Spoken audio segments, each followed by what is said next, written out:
Final round of Concacaf World Cup qualifying has begun, and so far, a lot of ties mostly. Some good for Canada, some not as good. We'll discuss why on this week's edition of Waking Red Weekly, presented by Footy Talks, as well as get you set for tomorrow's matchup with El Salvador at BMO Field. In 15 minutes' time or so, we'll be joined by another recent transfer into the Canadian soccer media landscape. That is TSN's Matthew Scianitti. He's been on the Canada World Cup qualifying beat, so we'll go in depth on that with him. Toronto FC are also back this weekend, so we at least mentioned them once on this week's show. We aren't going to get fined, so that's good. But before we get into any of that, Michael Singh, Jeffrey Pinesker, how's this week been going so far? Long weekend, baby. Yeah. So relaxed. Yeah. Absolutely. I mean, I've been getting a lot of my positivity from U.S. men's national team Twitter. So, it's a unending font of Schadenfreude. Absolutely fantastic. I cannot recommend it enough. I think I shared an article with you guys on the WTR Slack chat last night. It was about 500 comments strong, and all of them were hilarious. If you get a chance, you should read it. It was pretty terrific. Yeah. It just re-energized, man. Like I feel like with meaningful games actually happening at BMO Field, and honestly, it's a tempo that none of us have been privy to yet with this Canadian men's national team in the heart of World Cup qualifying, actually competing legitimately for a spot. I mean, that hasn't happened in any of our lifetimes, really. So just I'm trying to soak it all in. I think it honestly hasn't really hit yet just how the magnitude of these games and just the moment of these occasions. And like I said, it just overall that's just been re-energizing, not only for me as a journalist, but I feel like in general for everybody. All social media seems to be engaged. Yep. If you were at the game at BMO Field on Wednesday night, just fantastic atmosphere. Absolutely fantastic. You had fans from Honduras, which I didn't even know that many fans from Honduras were around this country. I mean, how did they cross the border? No, man, Toronto's a diaspora, man. There's expats from every nation here, you know. Mm-hmm. Yeah. It was really evident there on what was it, Thursday night at BMO Field. So just like I said, it's a good time to be a Canadian national soccer team supporter. Yeah, I'm not gonna lie. I was there a little late, just coming in from Kitchener. There was a Maroon 5 concert, so the traffic was absolutely brutal. So I came into the stadium a little late, but just I was getting kind of emotional walking up and hearing like what the crowd sounded like for a Canada game, right? Because we're used to that for Toronto FC games now, but even for like a Toronto FC game, especially with the way things have gone this season, like there was just a buzz about that stadium that was incredible. Yeah. And I think Jeff actually made a good point. I wanted to circle back on that before I forgot about the U.S. national team Twitter reaction, because like Mike said, like this is newer to all of us. We haven't seen Canada play games like this, and after that 1-1 draw, it was kind of I knew it was a good result, but it's still a draw, so you weren't just like the most pumped. And then when you see the fans who have been there before in terms of the U.S. men's national team, like reacting the way they did to that result, you realized how big of a result that was for Canada and how kind of unexpected it was. So that was kind of where I was at with that. But let's start a bit with the Honduras game, I think. Going in order here, I guess. And obviously, I think it was a disappointment for Canada, but also a wake-up call. I mean, there was someone last week in the comments who I really wanted to shout out. I can't remember who it was, but someone saying, basically predicting exactly how this game would go, which is like, this isn't going to be easy for Canada. Yeah, it was Bielsa's high press. There you go. Yeah, perfect. Yeah, because he called me on it like pretty much the minute after the final whistle. So. Yeah. Predicted exactly like, this is CONCACAF, and it was an absolute wake-up call for Canada, but I think good that wake-up call came in the first game, and now it seems like with the U.S. game, they are able to kind of learn that lesson quickly. Yeah, what did you guys make of their performance against Honduras? Jeff, why don't you go first? Screaming for an 8. I think if Oso had been in that game, we maybe would have won. And that's not a knock against the Tiba. It's just I hated that double pivot with Mustachio so much. I did not like it. I don't want to see it again. We've got depth in the midfield, so I don't think we have to roll it out again. I saw Atiba and Eustachio chasing the same balls too often. and I didn't like it. And it looked like there was a disconnect between who was playing further up the pitch and who was playing back. They kept switching. And then the other thing that I really couldn't stand, and I still don't quite understand what happened, was the switch with Fonzie and Tajon on the wings. Mm-hmm. Yeah, and I'll kind of build off what you were saying there with the midfield, I think. And John Herdman addressed this in the second half, bringing on Junior Hoylett, but I think they were missing like a number 10. Like they had the 2 8s in the middle in terms of Eustachio and Hutchinson, but they're missing that sort of hold up play right before they get to their striker. And I don't think neither David or Laren were capable of necessarily picking the right pass in that's part of the field, right? And when Junior Hoylett came on, it changed the game dramatically. They now had that option through the middle, and they weren't able to sort of exploit, the wings in the first half. And all of a sudden, there became enormous amounts of space on the wings because you had someone like a Hoylett who could occupy that space in the middle and then act as sort of like someone who could penetrate the midfield and then spray it out wide. And it worked. Like I felt like I tweeted this out too. There was too many like-minded players on the pitch, and Tajon Buchanan, Richie Larea, and Alfonso Davies trying to occupy the same space and play the same type of role. And I just feel like Honduras adjusted well. And, credit to Canada again for adjusting again and really taking it to Honduras in that second half. And, we're disappointed with just a single point. Because the reality is, when you have expectations like this Canadian men's national team has, you need to pick up 3 points at home at BMO Field against a team like Honduras. So disappointed with a point, but overall their performance, like Mitch kind of put it out off the top, it's good that adversity came early on because they were able to bounce back. And, I think it's just onwards and upwards from here, hopefully. Is Mustachio a Jeff original? No, I thought Mustachio was you. Somebody mentioned Mustachio, and okay. Well, I love that nickname for no, it's amazing. Putting that immediately into my vernacular. But I honestly thought it was you. Okay. Well, it's a credit to you that I thought it was you, because that means that shows how witty I think you are. There we go. What was I going to say? I didn't like how. Honduras played a conca game, it was Charles. It was Chaz. There you go. There it was. Yeah. I thought, I've heard a lot of takes that they thought the refereeing at the Honduras game was up to scratch. I disagree. I think there was at least 3 or 4 examples of the most errant dives I've ever seen. Where I was sitting in section 117, I saw Honduran forwards flop at like a breeze. You know what I mean? Or strong language. And it was a stop-start game, the exact kind of game that Bielsa's high press predicted, and that I said wouldn't happen. So credit to him, and demerit points for me. But Jeff, there was this play. There's this play it was the first half still, actually. Yeah. And Honduras took the lead. And I tweeted this out too, because I was actually dying in the press box, laughing at this play. Honduras took the lead. They had a free kick. They won a free kick. Literally, their own player. I don't know if I've ever seen this before, but their own player kicked the ball away on their own free kick, and then proceeded to walk over and get the same ball. In what world was that? To me, not time wasting. I feel like that part of the game was not enforced, and that is Concacaf for you. It's just super frustrating when you go behind against a team like Honduras, who are just experts at Concacafing everything, and getting upper hand and sort of everything. And I think I don't know if the referee did a great job of sort of enforcing everything there on Thursday night, but I thought the refereeing against the US was a lot better, a lot tighter.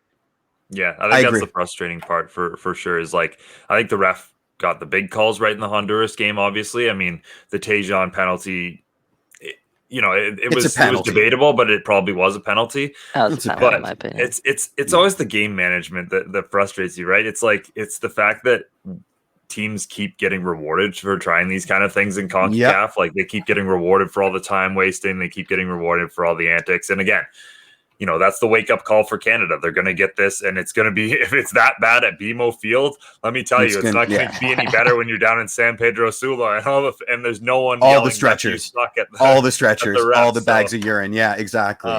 So it's only going to get worse from here in that perspective. So again, it's good. I think that Canada got a huge dose of that early and now know better what to expect. So I think they actually replicated some of that against the United States in terms of, some of those antics that they actually used to their benefit in the US game, which was great. And that's what you want to see from Canada. If you can't beat them, join them, man. I mean, it's an aspect of the game. To ignore it and to try to take the high road means you ain't going to Qatar. So do it. All the stretchers. Do you know what I mean? Because it's been proven that it's an advantage. So, it's time to start engaging. I mean, we're already doing it to quite a degree. I'm very impressed. Cava still needs minutes, and that's going to be some serious shenanigans. But I thought the herky jerky nature of the Honduras game really suited the opposition team. I agree with you. I think it's nice to get punched in the mouth early, because then you've got the rest of the fight to get back up, like the Rocky narrative and win the match. But, are we being way too positive about 2 points out of 6 on the table? Let's get into that after. I think we have Matthew here. Actually, we can probably ask him that question to lead off. So let's bring Matthew on, and then we can circle back to that, because I do think that's a good topic to get into. But now joined by TSN's Matthew Scianitti. Thanks so much for joining us, Matthew. Boys, good to see you. Thank you, Matthew. Yeah, well, let's get into, I guess, your thoughts then on those first 2 matches for Canada. And as Jeff mentioned, 2 points, one obviously away from home where it's a little more positive, and then the one at home that I think, there's at least some hand wringing over. What have you been made of Canada so far? If John Herdman, I maybe don't put all on Herdman, but maybe if there isn't that switch where all of a sudden Alfonso Davies is on the right and Tayjon Buchanan's on the left, and it kind of ruined the momentum of that game in the first half against Honduras. That I don't say led to the penalty, but kind of led up before the penalty. We might be looking at 4 points. For the most part, the finishing I think has been the most disappointing thing. I think maybe it's the only criticism you can have of Jonathan David in the game against Honduras is that finishing. And early on, and he's very early in his career, but you see in some of the seasons he's had, especially last year with Lille, had kind of a slower start before he kind of works his way into the year. I'm not going to use that as the excuse, but it's just been little fine things. And you guys are talking about the dare I say, the shithousery of Concacaf. You can say it. No, it is. It's so true. And Herdman reflected on this moment, post game. I'm sure you guys heard where they're at halftime at BMO Field, and guys are like, okay, let's stop screwing around. We're not playing Suriname anymore. We're playing teams that they know how to play this CONCACAF style. And there's stuff that's going to get, that they're going to go ahead and get away with, which is funny because when you think about the European talent that Canada has now, when you're playing Europe, that stuff doesn't fly. And then you got to come over here for international games, and all of a sudden it'd be the same in Commonwealth where you have to deal with all this shithousery. And it really is a mental thing. And I really, you guys brought up a great point in terms of Canada playing to that. I mean, I look at Richie Larea and what Richie has been doing in terms of having an attitude and having a bit of a bite to him and getting in people's faces. And that's what we need to do. And Mark Anthony Kaye doing the same thing.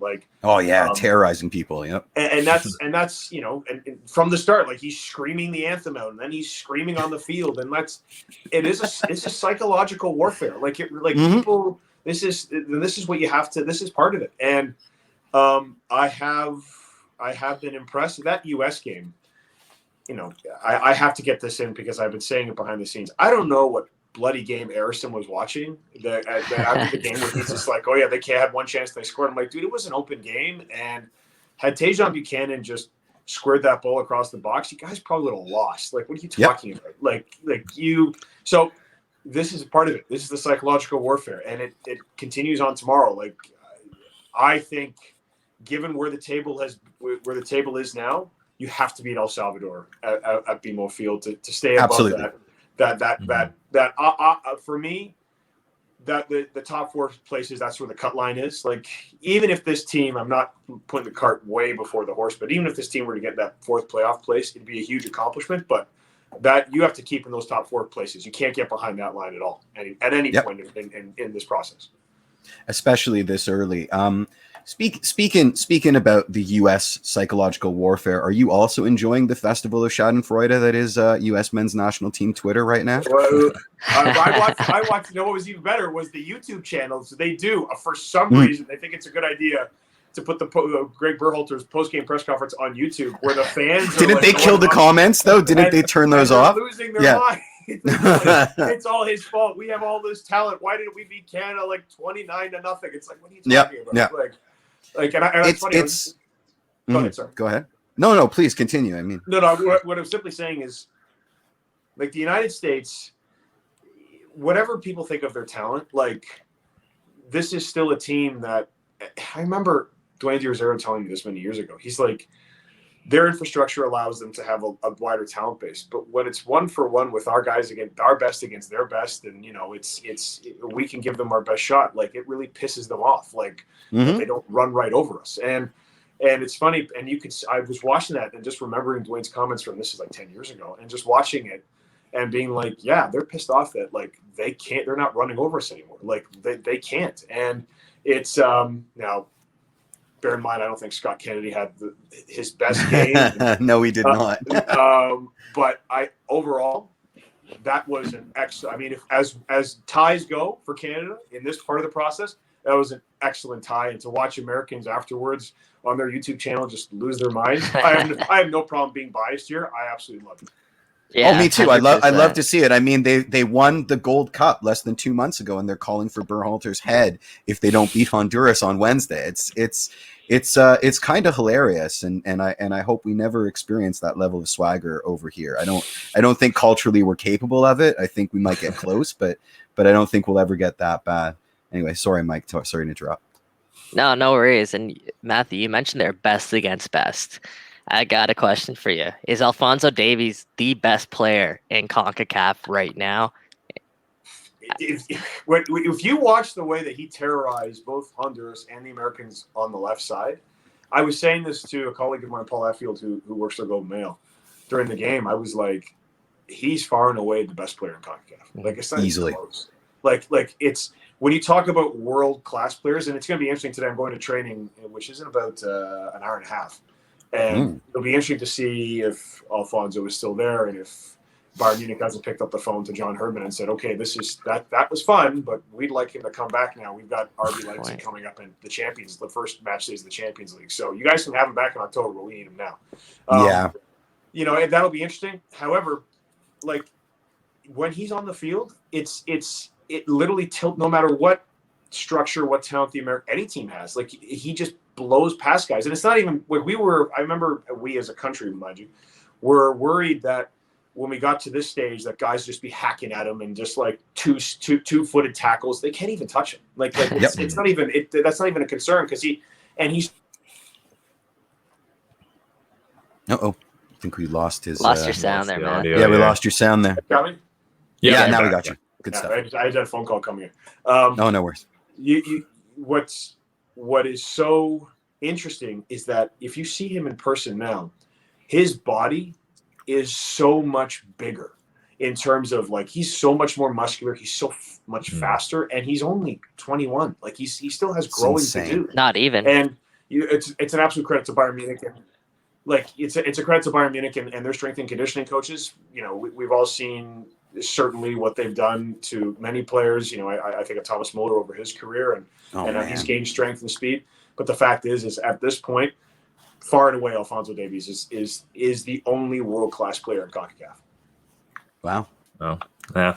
Well, there was a play early in the first half, I think, where Milan Borjan sent like a nothing ball forward, and all of a sudden you see Alfonso Davies coming from the left side of your screen and just closes down the U.S. defender. I think that was when Larin missed the early sitter. But yeah. I mean, that was just one of those things where it's like, okay, even if we get half chances here, like Alfonso Davies' quality is going to shine through. But I did want to talk about another player that just moved to Europe, and you were obviously on this beat throughout the Tajon Buchanan transfer saga. Your thoughts on how that ended up, him going to Club Brugge, and just a pretty good location to start his European journey. Yeah, there was some talk behind the scenes about teams like Augsburg as well in the Bundesliga, and I don't think he could have gone wrong either way. I mean, going to again, it's the Belgian first division, so I mean, it is still a European league with the opportunity to play in the Europa League and potentially the Champions League. And I think it's a lot better for him because Bruges is an established club rather than going to Augsburg, where I mean, I think that they got their butts kicked. I didn't see this, but I kind of in my periphery saw them get their butts kicked in the early first few rounds of the Bundesliga. I think he's great. I think Tajon is someone who we saw it in the Honduras game. It wasn't his best game, but against the Americans, when he feels kind of an intensity pickup and like he feels like he's got to raise his level for the moment. I mean, we see in that run that he just went right through the Americans on the right side and just put that ball through the box. Almost looked like he could have scored the same goal that he did against Mexico. Yep. I think he is someone who, as time goes on in Europe, he's going to develop really quickly because he's all about confidence. He's got swagger. He's got an attitude about him. And his story is, it's one of those stories maybe 10, 15 years ago where, you talk about, the Jonathan de Guzman's, the Owen Hargraves, the Asmir Begoviches, where he might have played for the Americans because he didn't get, as his side of the story is, having to go to Colorado and having to go through that side of the program and then going to Syracuse and then being scouted.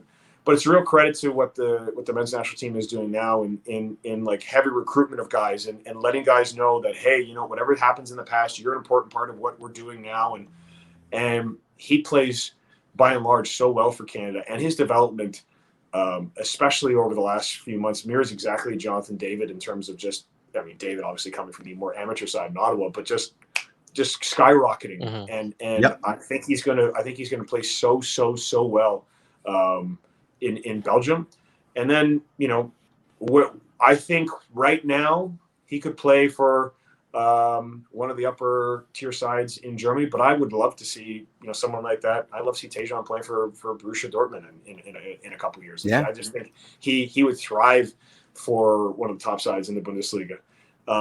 And that's kind of, I think, the players that we want, these fast, physical, incredibly athletic, great stamina, great work rate. That's the kind of player I think we can see now playing for Canada, because we can see it already in some of the guys who are playing for the team already. So Tajon deserves all his flowers on this one. It was a lot of work speaking to his agent, getting this done.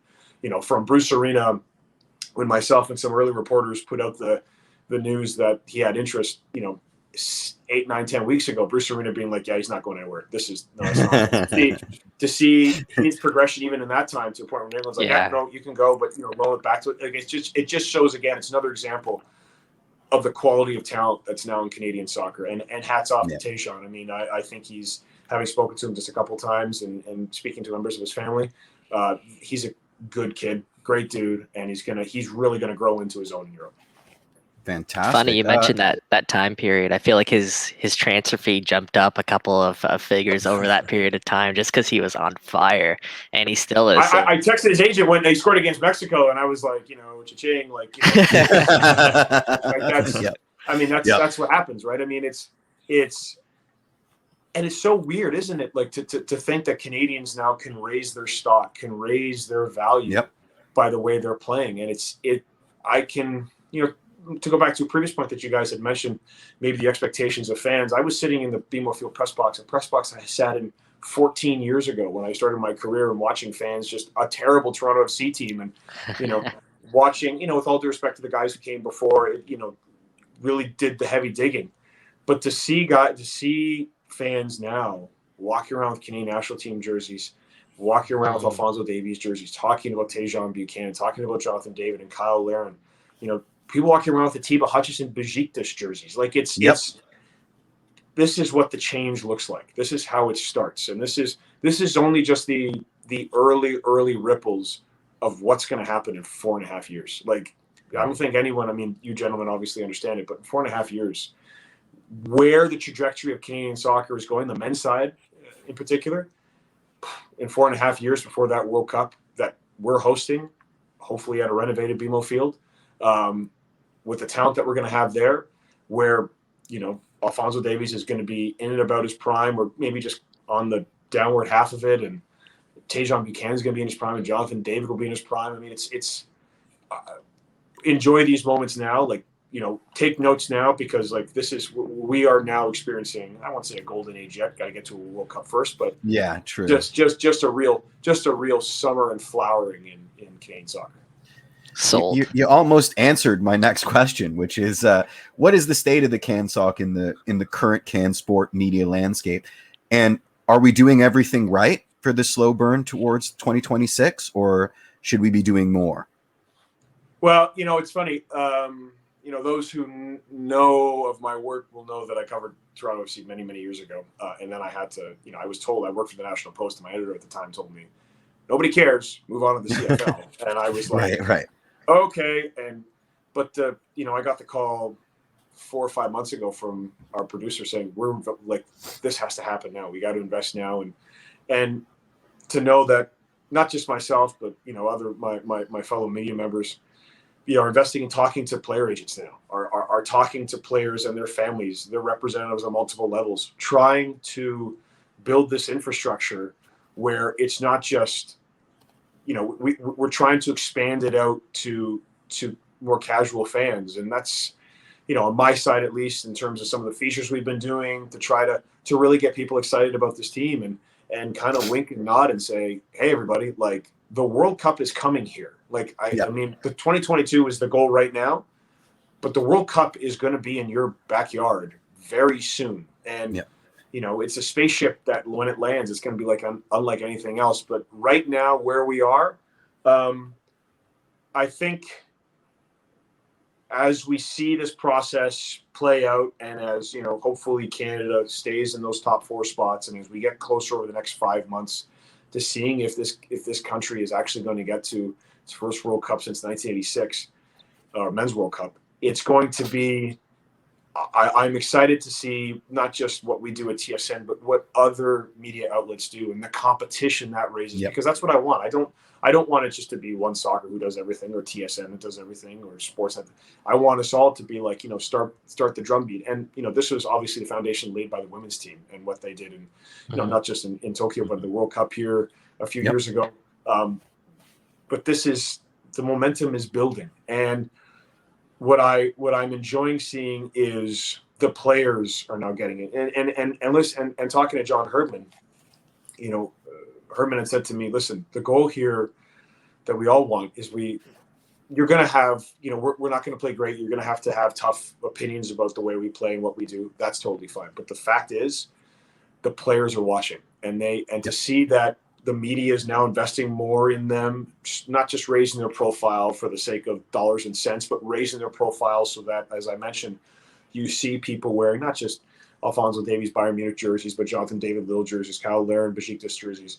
You see people look at who is Scott Kennedy and what are Canadians doing in the second Bundesliga, and who are we still trying to go ahead and recruit to Canada? What's going on with Daniel Jebison? What's going on with a guy like Justin Smith, who just signed his first professional contract in Nice? What's going on with is Fikayo Tomori? Like, what's going on? I was waiting. But like that's the thing, right? Like that's like what's going on with those situations? Like that's exciting. Like that's like, and I'm not trying to buy into the hype, and like there are definitely things you can criticize about the play and some of the tactics in that Honduras game. That's fair. But to go ahead and be like, hey, you know what? It's no longer, what's going on? Like Owen Hargraves and everyone just folding their shoulders about something that happened 20 years ago. Like it's now, we now feel so much better about where we are with the men's program, not just about what we have now, but peeking over and saying, what if Marcelo Flores comes in? Flores wants to play for wants to play for Canada. What if he does? What if he just chooses Canada over Mexico or England or Daniel Jebison? This is, and the one thing that I could see us doing that going back to the point about we don't want to get to where the States are. The fact is like to have the depth the Americans might have, and to know that what our talent is doing is turning heads, that's a great place to be in. That's the place you want to be in. Yeah, and you want to be where the Americans are, where you're getting upset at, like, why don't we play this guy and this guy? And like, you want to be there, and we're in that honeymoon period now. But it's not a bad place to be.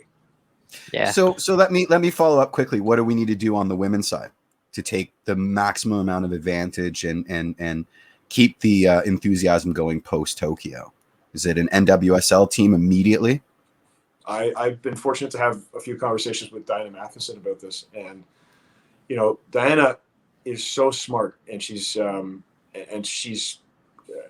don't think I'm speaking out of turn here. She's certainly talking to people, various business people, and certain notable large sports organizations in and around Toronto. I mean, MLSE, if there's going to be any investment in the women's game at a professional level, it's going to have to happen a partnership with Major League Sports Entertainment. I think everyone understands that.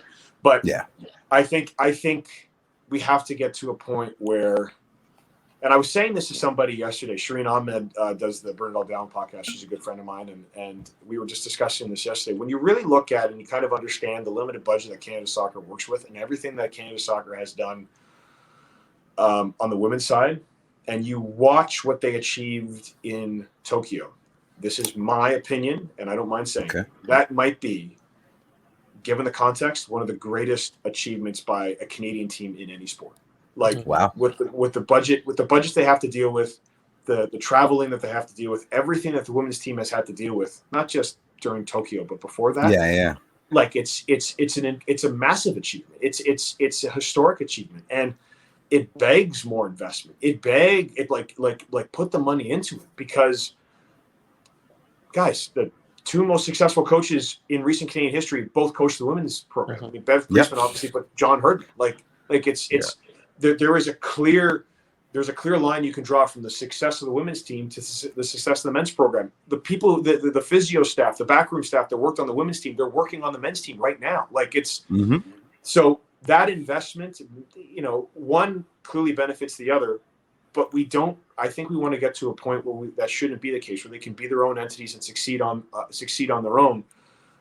But there has to be a professional team. I know that there were, some online grassroots movements with the NWSL Toronto account, and they had accounts from across the country. And speaking to some of those people in direct messages and what they're trying to do, I just want someone to step up. I'll say it. I cover the league, and I've covered the league for 10 years. If we can invest in Canadian football, which is certainly a staple in the country, and believe me, I was Labor Day Classic yesterday in Hamilton, and it's fantastic, and I love it. But if we can invest in that league, we can invest in women's soccer and women's hockey. There is no argument for me. Like, come on, like if people are like, oh yeah, if we have money for 9 teams in the Canadian Football League, we've got money to invest in the women's league, and I'm hoping seeing little things like Uninterrupted partnering with Christine Sinclair, seeing the rising profile of someone like Janine Becky, that to me is like, hey, that's what we want to be seeing. But I go back to the point about Diana Matheson, going to people like that, smart people who've been involved in the women's program. Diana's currently finishing a Queen's MBA, and incredibly intelligent, saying to the women who've been part of the process to be like, listen, we're now going to be in charge of the process, and we want to lead the process. That to me is exactly the steps we should be taking. Onward and upward. Well I love it. The fact they accomplished that gold medal without a domestic professional league in Canada is absolutely ridiculous. And I wholeheartedly echo your sentiment there about that being one of the greatest accomplishments by any Canadian team, because that is absolutely absurd. One last question for me, Matthew. We really appreciate your time, by the way. I have to get this in, though. Can we just talk about Kyle Larin for a minute and just what he's been able to do? Because he's been on an absolute tear, not only for Canada, but in Turkey as well. How good has this guy gotten? And do you think there's a move in the cards, perhaps a bigger club now that he's been able to have so much success? Really a career that's come back from the dead. I mean, when you think about where his career was, 24 months ago, I remember speaking to Kyle about this, and John Herdman, and John Herdman was saying, he And it happens with some players, adding structure to their lives, and Kyle becoming a father of twins and bringing his family to Turkey. Sometimes that's all it takes. Like sometimes, like it takes a moment where you're like, okay, like this matters now, and I have things to play for, and you can see his confidence, his desire always to get in front of goal, to see the way that he gets upset at himself when he doesn't convert chances, to see the respect that he has from someone like Alfonso Davies, who's, sends those balls into Robert Lewandowski, on a weekly basis, and yet he sees Kyle Larin in the same light as his teammate. That says a lot. And to know that this isn't the end for Kyle Larin. I mean, listen, the Turkish Super League is certainly not top league, but right up there in the second tier of European leagues. And their accomplishment last year was to win the double is awesome. And to play in a league like that, where of all the leagues in Europe, and you guys can tell me if you think differently, it is probably the closest to the shithousery of Concacaf and probably closest to the Argentina first division. Like when if anyone's ever watched a Fenerbahce Galatasaray game, I mean, it's just like you talk about bags of pee. I mean, these like I'm a Manchester United fan, and like we suck. Glory. We suck going to Turkey, and it's just the way it is. But having said all that, like to see him thrive in that kind of league, to see him thrive, especially alongside Atiba. I mean, where else could he go? I mean, you think about, could he play now? Especially the way West Ham is playing under David Moyes, although David Moyes seems to have an absolute love for Croatian players. Like, could we see him play for a team like West Ham? Yep, I can see him playing in the Premier League, no doubt about it. Like, I mean, but there is, you talk about Kyle Larin, what he's doing. I mean, I know it's not part of the question, but I just want to get this in quickly. All hats off to Junior Hoylund. Like Junior Hoylund, my guy, love him. The way he's played the last everyone's talking about what Kyle Larin's doing, the goals he's scoring. The work rate that Junior Hoylund's putting in is just like, wow. Like every time he comes off, he has given, like he's just sweating profusely, and he's given his all. And it's just like, you gotta clap for that man. Like he really has. But he allows for Kyle Larin to just be like, okay, you know what? I just got to go ahead and make sure I'm in the right spot, and I'm getting the balls coming into me, and I've got to convert them. That's my job. Like my job is to score. That's it. I don't need to go back into play. I don't need to go ahead. Don't worry about holding the ball up. Like guys are going to do that. My job is to score, and he's scoring. And that's when a player can have the confidence of saying, I don't have to do all these other things. I can just be me. Very good point. Yeah. You can see the benefit that Canada's having right now. And he's by the end of this qualifying window, whatever happens, Kyle Larin is going to be the highest scoring Canadian men's national team player. Like, what does he need? 2 goals? Yeah, that's it. So that's it. I mean, he's going to be so that's it. I mean, he's going to be. And think about that. I mean, think of where we are. That God bless Dwayne Deerzero and his career, but that's how different the metric is now. Like it's no longer like the metric is so different on the men's side. It's and we are right now a team built on Kyle Larin, Alfonso Davies, and Jonathan David, and there's no shame in that. And when they're all playing at their maximum, I mean. And these aren't the games these games matter, but as we get into later on the other phases of the other match days of this qualifying window, man, it's going to be exciting because these guys, they'll already be in the swing of things in the European season, and when it's really going to matter, when it's a must win, not like these couple games where it's like we need to get some points and everybody's dropping points, so okay, we can stay around. No, we have to win. I want to see what these guys are made of. Nice. Yeah. So, I mean, in a roundabout way, you just said that the game tomorrow isn't a must-win game, which is a direct counter to every pundit on planet Earth. So, yeah. It's given where everything is given. I don't think you're looking at Mexico as the team you want to catch. I don't think anybody. No. But, and that's okay. I mean, but we're going to Canada's going to the Azteca, and it's going to be behind closed doors, and that's going to be great, and that's fabulous. I think, not to double back, but tomorrow is crucial. Like tomorrow is tomorrow is crucial because the Honduras game was like, okay, that first half we get it. You're figuring out what the heck is going on. All the results you needed fell your way. And the second match day, all the results you needed fell your way. So don't mess this up. Like you have to win. And even if Alfonso Davies isn't playing, I'm not worried because to find that level of intensity they played against the Mexicans. What was it, a 3-4-3 with Richard Larrea on the left? Like, that's okay. If we don't have if Canada doesn't have Alfonso tomorrow, that's okay. Like, this team has showed that it doesn't need Alfonso all the time. And we got Junior Hoylett. It's all good. Yeah, well, not just him, but like it's that midfield of another guy who's playing. His work rate's been amazing. Stefan Eustachio was like, oh my god, like it's like he runs his absolute nuts off. He's the guy just keeps ridiculous. And he gets up in everybody's face, and he's always talking trash, and he doesn't back down. Now, sometimes, like, I don't mind the little niggles away from the ref. That's part of, as you mentioned before, the mind games of what we're playing.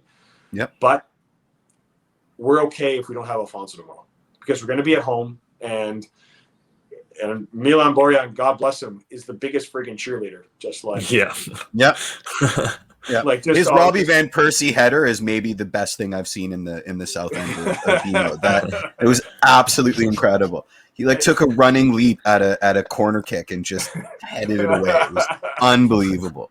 And it's at the end of it. I'm looking forward to tomorrow because, again, this is just about building the infrastructure around the fans and getting them jacked up. And how could you not, after watching that American game, knowing that we went toe-to-toe with the U.S. in their own backyard, there's no reason why we should not expect to win tomorrow. Full stop. Yep. Full sellout tickets on StubHub are in the multiple hundreds at this point, any remaining tickets. So it's going to be a vibe tomorrow, that's for sure. Absolutely. Yeah. And the comments are saying that they are even more hyped about Canada soccer than they were before. So I guess this interview went well. Thanks so much for joining us, Matthew. Love your work, guys. Always a pleasure, man. Yeah, Cheers, man. Need anything, you give me a shout. Thanks, Matthew. Yeah. Thanks, man. Cheers. Have you on. What a guest. I'm excited. Where are you guys sitting tomorrow? What's the vibe tomorrow? I'm 113. I was 117 last time. I'm 113 this time. And if karma works, that means that all the flags and everybody is going to be in 117 this time, because I was staring at all see you there, buddy. Nice. I gave up my seat in the press box because of the vibe there at Bigglesville. I'm like, there's no way I can do this again. I needed to be in that crowd. So I gave up my seat in the press box, got tickets, and 113, Jeff. I will see you there. Amazing. I'll be the guy losing his voice because it is going to be a spectacle. It is. It's absolutely going to be a spectacle. I'm very, very, very excited. Yeah, well, there's so many directions we can go in after that.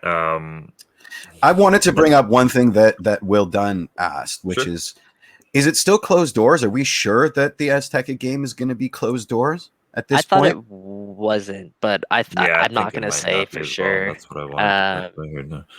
Yeah, okay. I'm not going to say for sure until it's confirmed, but I thought it was. I mean, it should be. That penalty got reduced to 1 game. Yeah, and that 1 game was pawned off to the under 8s or some absolute BS. I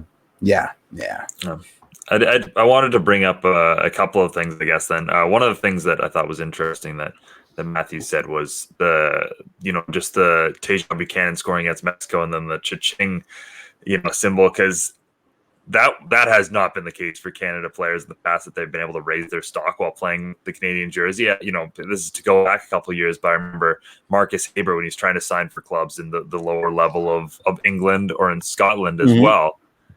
Like, clubs don't want you because they know you're going to have to go away and play for Canada internationally every window, and that takes away from what they're doing. And some of those clubs don't even take international breaks in the lower levels of England. So that's fascinating now and exciting that pulling on that red shirt can actually raise your stock in a way that it hasn't certainly in the past. Who was our guest last week? Sorry, slipping my mind right now. Alex Gongue-Ruzek. Alex Gongue-Ruzek. He made a fantastic point, and that was that Alistair Johnston, and how his coach is now telling him, great job. Or was that Alex who said that? Someone said that. Yeah. But it was in it. He comes back to Nashville. Oh yeah, you guys pointed that exactly. You're playing better. every time you come back, you're a better player. Something along exactly. those And now guys Yeah. want to send their players now to the Canadian men's national team because of the infrastructure again that John Herdman has in place. And man, I know we give him kudos quite often, but I need to say it again. John Herdman, like what a job he has done Yeah. and he continues to do with this men's national team. What a job he did with the women's national team. This Yep. guy is an absolute gem for the He's a Canada star. soccer organization. And I'm just excited to see like where we head next. What another innovative tactic he has up his mind or up his sleeve, or what motivating speech he has to say next. Because literally, he checks all the boxes that you want in a head coach. You raise an interesting point because I was getting hives with the micromanaging in the U.S. men. I mean, it worked. But the constant formation shifts, from a 5-4-1 to a 3-5-2 to a 4-5-2, it might have just been Stephen Caldwell mentioning it every time it happened that gave me highs. But it felt, again, let me preface, it worked. But it did feel a little bit like galaxy braining, a little bit of what Pep does in Champions League, and I'm pleased that didn't happen, because if there is one knock against cerebral coaches is sometimes they overthink things. There's been a tendency for people looking at the lineups when they drop, especially over the last 3 games, to sort of posit that for Herdman and his tactics, that he's overthinking. But luckily we're sitting pretty. Conversely, getting back to what I was saying to Mitch, we're being overtly positive about 2 points out of 6 on the table. That's what I was going to ask. On a macro level. Like, how do we feel about that 2 points, Jeff? Because go ahead, you're going to get into it there. How do we feel about that? Okay. I think if we had, I called them a 6-6 pivot, you called them a 8-8 pivot, but I think if Oso was on the field instead of Atiba for some of that Honduras game, we may have pulled the 3 points. I think Mitch said it best. If Cava was on the field instead of Kyle Larin for the U.S. game, maybe a few of those crosses into the box from Alfonso and Tejan end up in the back of the net. I think Mitch said Cava is more inclined to finish his runs than Larin is. Is that the hindsight being 2020, or is that bad management? Larin came off. By Tejan and stuff were. Well, okay, the Fonzie balls, whatever, the crosses. Yeah, it was also someone else who made that point. But oh, really? I'm sorry. Yeah, I think you're the smartest person in the world, Mitch. I'm getting a bunch of good stuff attributed to it. But no, I mean, I thought that point was interesting. That if Cava's only good for 30 minutes, right? Had he been subbed on in the U.S. game, would we have seen a different result? I don't know. Yeah, that's tough to say because it was Jonathan David who was subbed on, and Jonathan David's a pretty damn good striker. I don't think anyone's choosing Cavallini over Jonathan David to come on there. Fair. But you didn't answer the question, Jeff. How do you feel about 2 points? I mean, 2 games. Listen, when the game ended the Honduras game ended, I felt crappy, and then I looked at FootMob and I saw the other scores, and I felt a lot better. Right, we got a bit of a mulligan out of that game. A lot of people say that draw felt like a win with the U.S. men's national team. It didn't. It felt like one away point, which is worth a golf clap, but not resounding high fives all around. And then you see the other results, and you're like, okay, we're still in it. I think very much so. We need to, must win. Blah blah blah. I want a full 3 points in this cycle. If anything, because then when we go for a break, we're not, I'm so biased because we celebrated TFC's undefeated streak that was actually just a whole bunch of 1-1 draws that gave us all gray hairs, right? And we were doing shows about, well, at least we didn't lose, and I really don't want that to happen with the Canadian men's national team. And I think for confidence, we need to rock some 3 points, because correct me if I'm wrong, the next cycle is a lot of more away games than home games, correct? if not all. Naturally. Next cycle is very tricky. You've got Mexico and Jamaica away, and then Panama at home. So I think it's like, I don't even think you can talk about the 2 points without the context of the El Salvador game, right? Like that's the one that looms large at this point. You need 3 points in that, and then I think it's a fairly successful window. Not necessarily 100% because of what Canada did this window. Like, I do think leaving points on the table against Honduras is a big disappointment and isn't a good sign, but. And we may rue it later. Yeah. Pardon? We may rue that later. We may rue those 2 points. Maybe. Yeah. But you get bailed out in a big way by the fact that almost every team Alex listed last week as being Canada's competition for that 3-4 spot dropped major points between Costa Rica losing and drawing, between, Honduras picking up 2 draws, Jamaica being pretty awful so far. So, and we'll see what Panama continues to do, because they've been pretty impressive thus far. So all of a sudden, all of a sudden, people are these teams that Canada's competing with are starting to drop points against each other, and that opens it up for Canada. So obviously, 5 points this window would be pretty solid given the context of everything else. 5 points next window, and you're almost there. Like that's that would be massive. So it's all in context, kind of in terms of the points and results. And again, that just means tomorrow is absolutely massive. So massive. Absolutely, yeah, absolutely. Yeah. And El Salvador has proven to be a tough side to break down.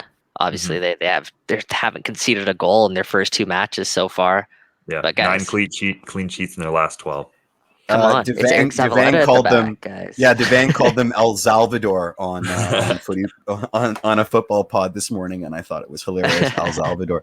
They're a very young team, and their forward core is not impressive at all. I mean, if you look at their caps and goals, both for the national side and their club side, not so good. But I mean, these games aren't won on paper. I think that's what we learned in the Honduras game.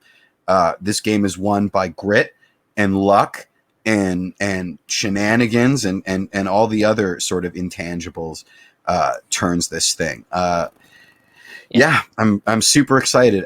My question is what's our starting lineup? What's our starting 11? That's a good question, and kind of I want to just make a point before we answer that, and it kind of wraps into that question. And even just looking back at the U.S. game, my biggest takeaway, I guess, from these first 2 games is just how much the goalposts have moved for this Canadian men's national team. Like the moment when you're bringing on those substitutions, Jonathan David, Tajon Buchanan, those guys in the 65th minute off the bench after tying the game against the Americans, holding the Americans to 1-1. And then you're able to go to your bench and bring on players of that caliber. Like that to me just shows just how much this program is growing. And Ivan put a comment in the chat where he was saying, and this is something I actually completely disagree with. He was saying Herman was definitely settling in both games. He was happy with a point in each game. I'm happy we got 2 points, but feel like could have been 1. Did you see him at the end of the games? He was pissed. John Herman actually echoed that exact sentiment you said at the end there, Ivan, where he said he felt like they could have won the game against the U.S. He said it was a game that would keep him up at night. Yeah, for nights. And like he said, it would haunt him for days. Yeah, he was pissed. Would we have ever had that conversation 4 years ago on a road game? We were dreaming about a World Cup qualifier in the final stage against the U.S. on the road, let alone being able to go down there and pick up a point. Like the fact that the goalposts are moving so much in so little, it just, as Matthew said, like we just have to enjoy this right now and take this all in, because in just a few years, God, it's gonna be an absolute like I said this before, a spectacle, but like that even doesn't even do it justice to how much this is going to grow, and how, we talk about this all the time, that Footy Talks event with Alfonso Davies just 2 years ago, where you could actually get a spot in the rec room and, be able to chat with Alfonso Davies. Like there's no chance that's further and further away. Again. My friend Gavin said it to me on the night. He said, enjoy this, take a mental picture. This will never, ever happen again. And he couldn't have been more prescient. In that same anecdote, Jeff, that's literally what we're living through right now. Like we talk about tickets, at times being available last week's game against Honduras, I'm imagining in a year's time, 2 years' time, those tickets are going to sell out, just like that. Your $20 Voyagers membership pays for itself already, guys. Yeah. There you go. Exactly. Mm-hmm. Shout out the Voyagers. So I'm just super excited about where we're heading, and like circling back to your question there, Jeff. I'm not even worried about what type of lineup Canada kind of rolls out there, because they have players who are capable of stepping up and, doing what's asked. They have so much depth on that roster that someone like a Jonathan Osorio is struggling to get minutes. Someone who's been so essential to this team was struggling to get minutes in this team. Has Mr. Full Tuck? Yeah, he hasn't, because he hasn't seen a minute of gameplay at this point. And for what is it, Sam Adekube, for him to come in and play such a strong role on mind. Out of his mind. It was lights I don't know if anyone would have predicted that he would have started that match, because of the depth that we have on both sides at fullback. It's just it's fantastic time now to be a Canadian soccer supporter. Where's ZBG? He's amazing, and he's not even on the roster. It's craziness. It's absolute craziness. The reason I asked the lineup question is because I don't think you can start Tajon and Richie at the same time, because it's a red card attraction device. And I think Mitch, I'm pretty sure Mitch, you did say this, but maybe not. Maybe let's go for 3. But you said we're going to get red cards anyway at this game. They'll be red cards for the Honduras game. Was it you? Well, maybe. No, I don't think so. So I think you went 3 for 3 with attributing things to me that I didn't say. But I actually have screen caps, but I didn't want to look at them. So fair enough. Yeah, if Davies is not available to play hypothetically because of the knock that he picked up, I think you do have to start both Richie Larea and Tajon Buchanan, Jeff. Richie is very close to red card, man at this point, and Tajon, that penalty that he gave up was a rookie mistake. So I'm just worried about that. Yeah, I personally think the Richie Larea thing, that's just and Matthew talked about it. That's sort of the edge that he plays with, and Concacaf, you kind of need that edge. There are times where he absolutely crosses the line, and I think some of the stuff that he does is pretty petty and pretty unnecessary. And not only for Canada, but for TFC as well. But at the same time, Richie Larea balled out against the U.S. He was an absolute, and Honduras too, honestly, and Honduras as well. Players in that game. He's a player who's an absolute game breaker for this men's national team. And same thing with Tajon Buchanan. Tajon Buchanan's, what was it? Probably he has less than 10 senior caps for this men's national team. These are growing pains that are just naturally gonna come. He jumped in a stupid challenge. I'm not gonna penalize him for the rest of the tournament because he made that one stupid challenge. So, he does way more positive than he does negative for this men's national team. And very good again, point, I did like him coming off the bench though, Jeff. I did enjoy the fact holy crap. That was he could turn a tide just like that. Right? Yeah. So it'll be interesting to see how else they line up. I think Hutchinson probably draws back in if he's still with the team, just because he didn't play against the U.S. So I imagine that'll happen. Didn't start against the U.S. He didn't start against the U.S. Oh, did he? He yeah. Okay, yeah. So I imagine he'll probably line up top. Interesting to see if Cavallini will get some minutes because he rejoined the squad early. I'm wondering what his status is, but there's so much depth up top right now that it'll probably be hard pressed for him to get minutes. Jonathan Davies probably gets back into the starting 11. I guess it's a good problem to have because we talk about so many potential opportunities, and that just speaks to the volumes of depth that this team has. And your guess right now is as good as mine, but like I said, I'm not worried whatsoever. Yeah, there's. I think my biggest question going into this final game, and I can't believe I'm even saying this though, is about Canada's offense and their finishing ability. Because, for as much as we were talking going into this cycle and into the past couple of years about the defensive side of this team and how that's really their Achilles heel, there's been 2 pretty solid defensive performances, honestly. Agreed. And like you can extend that back to the Gold Cup. Like the defensive performances in the Gold Cup were excellent. Canada's only scored 5 goals in the past 5 games, and the underlying numbers suggest they've been pretty unlucky. I think they have closer to 8 to 9 expected goals. So yeah. In that regard, and your eyes can tell you that too. They've missed some pretty good chances in both those games. Richie Larea skying late against Honduras. Kyle had a couple of good chances. They got in good positions against the U.S. But with that being said, that's the big question here. Can they break down what's going to be a defensive, resolute El Salvador side? And can some of these guys who we know can score? I mean, obviously Laren's been doing it, but your Jonathan David, who hasn't scored this window, and this is his longest time without a goal for Canada ever, which is like 4 games. So it's hard to go too crazy on him for that. But you need those guys to show up and score big goals in this game, and that's really what I'll be looking for. Is what different offensive ideas can they do if once again El Salvador sits in a low block and really just absorbs all this pressure that Canada's putting on them? And again, how can that BMO Field crowd really help them and bring them forward during those tough moments? I think BMO is going to help us because we've been seeing international Zavs. Now we're going to see TFC Zavs, which means probably had to be said. I'm sorry, Eric. Aaron's in the chat. Can Jonathan David break down Eric Zavaleta? He's gonna say yes. Gonna say yes. Gonna say yes there, but probably. But you never know, man. Like Zavs, you never know. We talked about this. Concacaf. We talked about this last week. It's just Eric Zavaleta, international Eric Zavaleta. Like, just find a way to get him, as Alex said, in an El Salvador shirt for playing for TFC, because this guy appears to be like a different breed. Mitch, what you said, if they set up in that low block against Canada, then I think it is imperative that we do get a number 10 on the pitch to start that match. I think we need to get someone in between the line there that can sort of penetrate that defense, play that final ball into a David or a Laren, and whether that's Junior Hoylett or Jonathan Osorio, get someone like that into the match just so they can be another option there in sort of that high part of the park.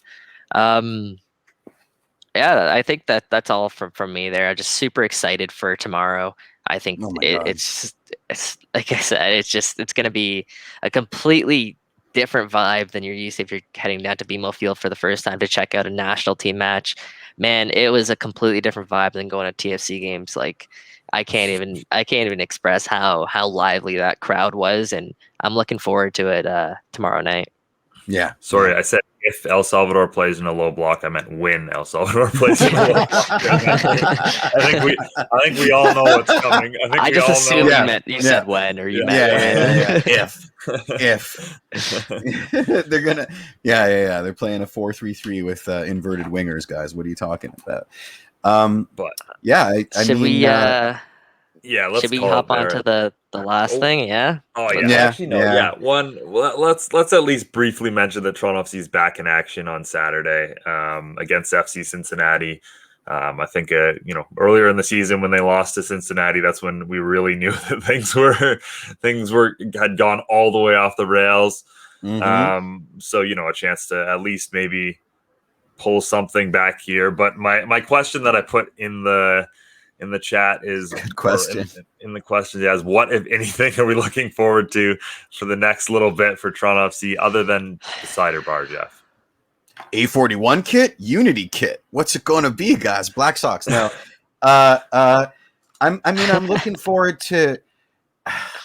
My last column was let's play the kids, and then we did for TFC2, and it was a disaster. So I don't entirely know what I want anymore. I think we need to see some kids. I still think that. I still think we need to at least close the book on some of these prospects for good or bad. As unfair as that is to put their whole worth to the team up on the chopping block on the back of meaningless games. And Jeff, I take issue with that, because how can you close the book on a kid who's like 19 years old?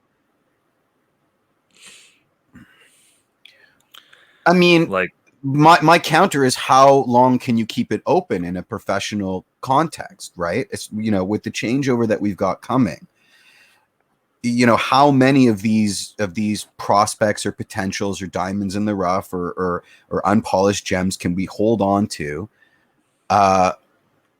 going forward? Or is there even a number? I just think that there's 30 spots on the roster. Yeah. Right. And one of them is Erickson Gallardo. If you're talking about Erickson Gallardo, that's a different conversation. I'm not. No. I brought him. The Jayden Nelsons, the Jaquil Marshall-Rudy's, like players of that caliber. Like, there's no way that you can define the rest of their career in the next 2 months. That's what I take issue with. Is that Okay, well then I don't know if there are prospects we have to close the door on. Well then, what are we doing for the next 12 games? Showing up for our participation medal? Like, what's the goal here? If it isn't, I think getting some of them game experiences absolutely has to be a priority. Okay. Yeah. Right. I don't think it's necessarily an assessment period for them. More so is as an opportunity to just get their feet wet, and something they haven't been able to do with Toronto FC in general. It's been so hard to get minutes as a young kid coming through the system right now for the first team, and to be put into an opportunity, as you kind of alluded to at the beginning there, Jeff, to succeed as well.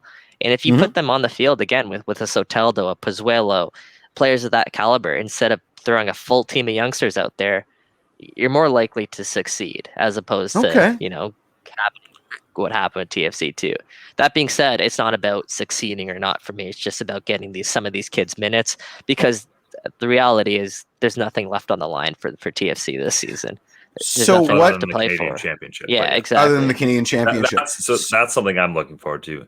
But Jeff, I kind of wanted to build on what Mike was saying. Like, we've been talking so much about the different ways players are evaluated in MLS based on their roster position, be that designated player, TAM, that sort of thing. Like, these young guys take up almost nothing on your salary cap budget. They take up very or nothing if they're homegrown players. Like, they aren't even counted against salary. So these are guys you can just have around and keep for a while to see how they develop and turn out. And again, I don't think you need to make an assessment on all of these guys over the next couple of months, because look at a guy like Alistair Johnson, who at 19 or whatever was playing League One Ontario and now is shutting down Christian Pulisic for the Canadian men's national team. Like players just develop in such different ways, and that's why it is, even if get him minutes. Get him minutes. No check or minus. No check sheet, but get him minutes. See what happens, and then evaluate at the end of the season. Is what you're saying. Yeah, exactly. I think that's probably closer to what TFC are thinking. And then someone like, I don't know, let's say Noble Okello, for instance, there, Jeff, just to kind of build on that point. Noble Okello's biggest asset is not his ability to play right now, but it's his frame. And it's a frame that he's going to grow into, right? And his ability to move around in that frame. He also has a great touch, but his ability to play soccer right now is not his strictly, within the game, is not his best asset.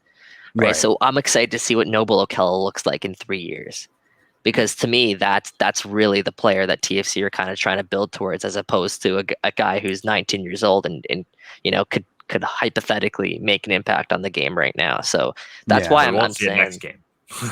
yeah. I mean, oh yeah, true. Because of the red card, he won't be there next game. Yeah. So yeah, I think what's next for TFC? That's really the $1 million question. Like, is this a time where you start weeding Michael Bradley out of the lineup? Is this you start cutting his minutes? Is that the time now? Like, who else's minutes do you cut? Omar Gonzalez's minutes potentially. Do you start to cut his minutes? Who else is in that boat there Jeff, for you guys? Yes, you do. Jeff was fully in agreement with that one. Is there anyone else's minutes that you'd think about cutting? I mean, there's a lot of Marky Delgado hate going around. Marky, Marco, Mark, and I've always been aghast at that, because I think he's so underappreciated. I mean, we have an award named after him for the most underrated TFC player, and once again, he wins it most years because he's just that important. So the idea that Mark Delgado is not long for this world in a TFC shirt makes me crazy. But I think everything has to be on the table. I mean, again, this is why we've had so much trouble talking about TFC right now. Is how much can you prepare for the future with an interim manager, right? Like, how much identity can you establish? How much identity should you establish? How much gray matter are you going to devote to these things that will undoubtedly change once the season is over? And it puts an asterisk on everything, right? Like, if you're cutting Michael's minutes for the next 12 games, does that necessarily mean that the next gaffer is going to do it for the beginning of the next season? If you're then Bob Bradley comes in and just Shout out. I mean, Bob Bradley's already going to get hired for the U.S. men's national team if Berhalter doesn't win Honduras. Probably by next game, yeah. when they light him on fire, because oh my God, U.S. men's national team Twitter. I think it's so weird because we're in for the chaos of the bad years, right? We're in for the rudderless ship of the bad years. This is what we're in for. I can't see it happening any other way. So we're grasping at straws in terms of what's going to give us value, for what's going to give us bang for our buck, what's going to inspire us towards the next season. And I don't know what it is.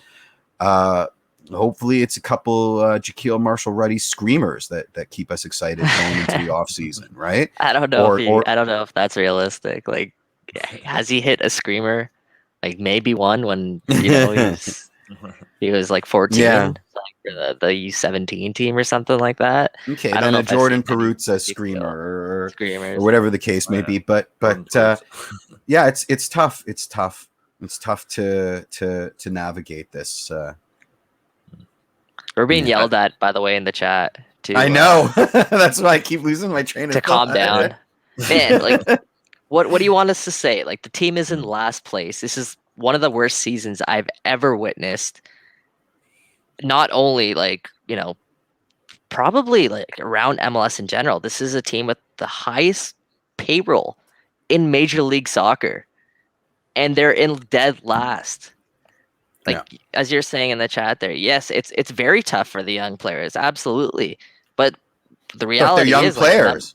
The reality is, none of them have been given a fair opportunity, which we absolutely have been saying.